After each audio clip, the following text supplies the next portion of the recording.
小雨闯祸了。点击 CC 开启字幕。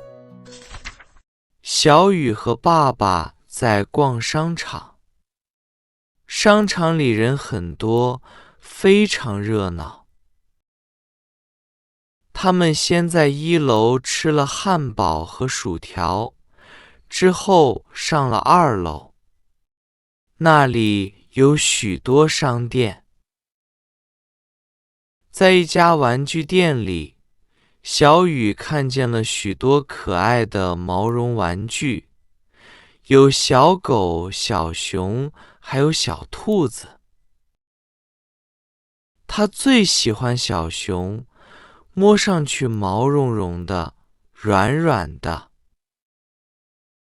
旁边还有一家书店，小雨挑了一本漫画书，开心得不得了。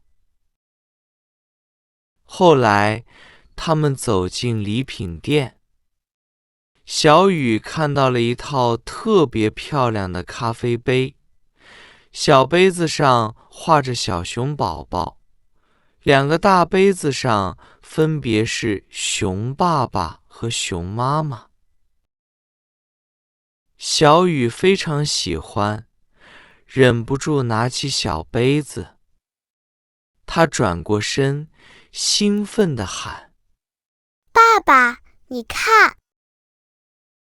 结果手一滑，啪的一声，杯子掉在地上，摔碎了。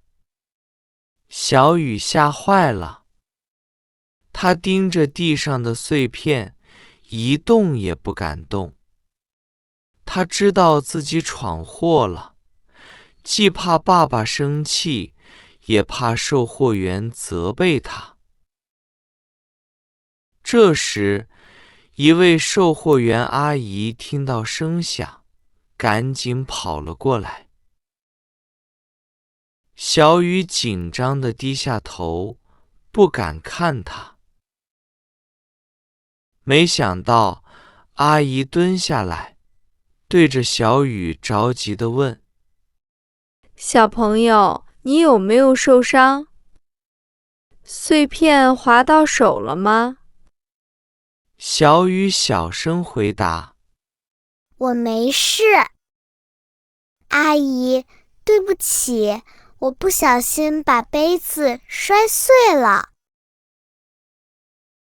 爸爸也赶了过来，他立刻看了看小雨的手，确认没有受伤，然后诚恳地对阿姨说：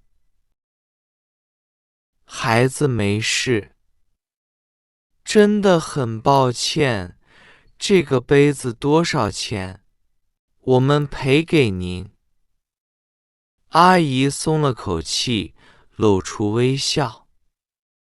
还好小朋友没受伤。没关系，不用赔的。这是意外，我们跟经理报损就行了。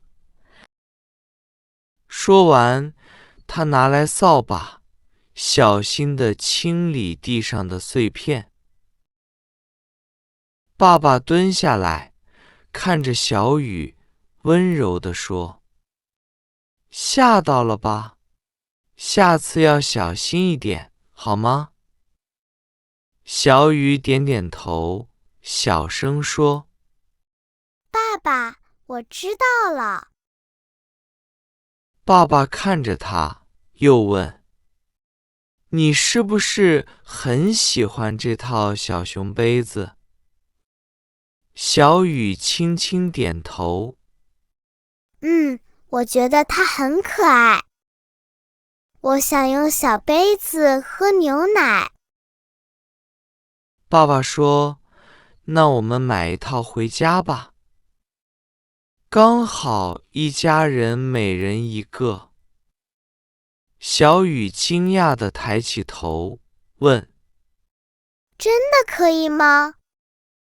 太好了，谢谢爸爸。等阿姨收拾完，爸爸对她说：麻烦给我们拿一套同款的咖啡杯。阿姨笑着点头。好的，马上给您准备。爸爸付完钱，小雨开心地拎着购物袋跑了起来，想赶快拿回家给妈妈看。突然，脚下一滑，哎呀，